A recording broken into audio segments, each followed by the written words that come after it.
بسم اللہ الرحمن الرحیم۔ حضرت عبداللہ بن عمر رضی اللہ تعالیٰ عنہ سے روایت ہے، فرماتے ہیں رسول اللہ صلی اللہ علیہ وسلم نے ارشاد فرمایا کہ کل قیامت کے دن قرآن اور روزہ بندے کی سفارش کرے گا اللہ تعالیٰ سے، اور دونوں کی سفارش بندے کے حق میں اللہ تعالیٰ قبول فرما لیں گے۔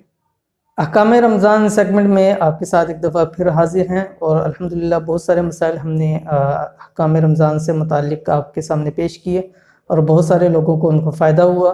اور اگر آپ کو فائدہ ہوتا ہے اور آپ کو ہمارا چینل پسند آتا ہے تو آپ سے گزارش ہے کہ اس کو سبسکرائب کر لیں، ساتھ بیل آئیکن کے بٹن کو دبا لیں تاکہ ہماری آنے والی تمام لیٹسٹ ویڈیوز آپ کو بر وقت مل سکیں۔ آج کے احکام رمضان سیگمنٹ کے 4 سوال مزید آپ کے سامنے ذکر کرتے ہیں، اور انشاءاللہ العزیز قرآن و حدیث کے مطابق آپ کے سامنے اس کا جواب رکھتے ہیں۔ نمبر 1 سوال ہے کہ اگر کسی کو روزے میں قے آ جائے تو اس کی روزے کے متعلق کیا حکم ہے؟ نمبر 2 حاملہ یعنی حمل والی عورت یا مرضیہ یعنی دودھ پلانے والی عورت کے لیے نماز کا روزے کا کیا حکم ہے؟ نمبر 3 مریض کے لیے، کوئی بیمار ہے اس کے لیے روزے کا حکم کیا اگر وہ روزہ نہ رکھ سکتا ہو؟ نمبر 4 روزے کا فدیہ کیا ہے؟ تو انشاءاللہ العزیز ان سوالوں کے آپ کے سامنے جوابات دیتے ہیں۔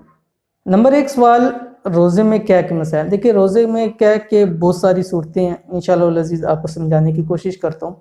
پہلی صورت، اگر کسی شخص کو منہ بھر کے قے آئی، جن کا ٹھیک ہے، جان بوجھ کر قے کی اور روزہ اس کو یاد تھا، تو اس صورت کے اندر اس کا روزہ فاسد ہو جائے گا۔ لیکن اگر قے منہ بھر کر نہیں ہے تو اس صورت کے اندر اس کا روزہ فاسد نہیں ہوگا۔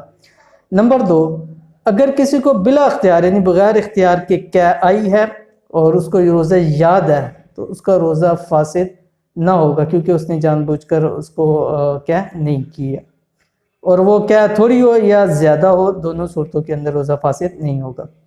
نمبر 3 یہ ہے کہ جان بوجھ کر قے کی اور روزہ یاد نہیں تھا، یعنی اس نے قے کی ہے جان بوجھ کر کی ہے لیکن اس کو یاد نہیں تھا کہ روزہ ہے، تو اس صورت کے اندر بھی اس کا روزہ فاسد نہ ہوگا۔ اور نمبر 4 یہ ہے کہ قے ہوگی ہے، بلا اختیار قے ہوگی ہے، اور اس شخص نے یہ گمان کر لیا ہے کہ میرا جو ہے وہ روزہ فاسد ہو گیا ہے، اور اس پر اس نے اپنا روزہ توڑ لیا، تو اس صورت کے اندر اس کو اس روزے کی قضا لازم ہوگی، کفارہ نہیں ہوگا، لیکن روزہ فاسد ہو جائے گا۔ اور یاد رکھیے یہ وہ اس وقت کی صورتیں ہیں جب قے کے اندر کڑوا پیلا پانی آئے، اس صورت کے اندر ہے، یا خون کی قے ہو۔ اگر کسی کو بلغم کی قے ہے تھوڑی یا زیادہ، اس صورت کے اندر روزہ فاسد نہیں ہوگا۔ دوسرا سوال یہ تھا کہ روزے کا فدیہ کیا ہے؟ دیکھیں روزے کا فدیہ یہی ہے جو فطرانے کا فدیہ ہوتا ہے، اور آج کے جو فطرانے کا فدیہ تقریباً 125 روپے بنتا ہے۔ تو اگر کوئی شخص روزہ نہیں رکھ سکتا کسی بھی وجہ سے، اور اس کو یقین ہے کہ آگے بھی میں کبھی بھی روزہ نہیں رکھ سکوں گا، تو وہ شخص فدیہ دے۔ اس کی تفصیل انشاءاللہ نیکسٹ ویڈیو کے اندر آپ کے ساتھ لے کے آئیں گے۔ تو اگر ایسا کوئی شخص ہے تو اس صورت کے اندر اس شخص پر جو ہے وہ فدیہ ہے، اور فدیہ وہ دے سکتا ہے، اور 125 روپے فی روزے کے لحاظ سے فدیہ دے گا۔ تو جتنے روزے اس نے چھوڑے ہیں ان کو 125 سے ضرب دے کے جتنے بنتے ہیں وہ روزے کا فدیہ بن جائے گا۔